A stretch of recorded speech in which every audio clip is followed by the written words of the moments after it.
Welcome! Today I am with Xiaomi Mi 9 SE and I'll show you how we can disable the quick launch. I'm talking about this feature when you double press power key quickly. As you can see, when I make it, the camera is opened.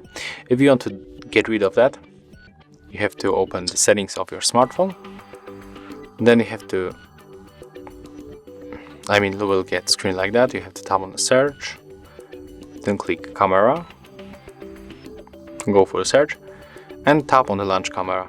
We have to be on the always on display, and we have to scroll down. Oh, sorry guys, we have to get this option in the additional settings, this shortcut.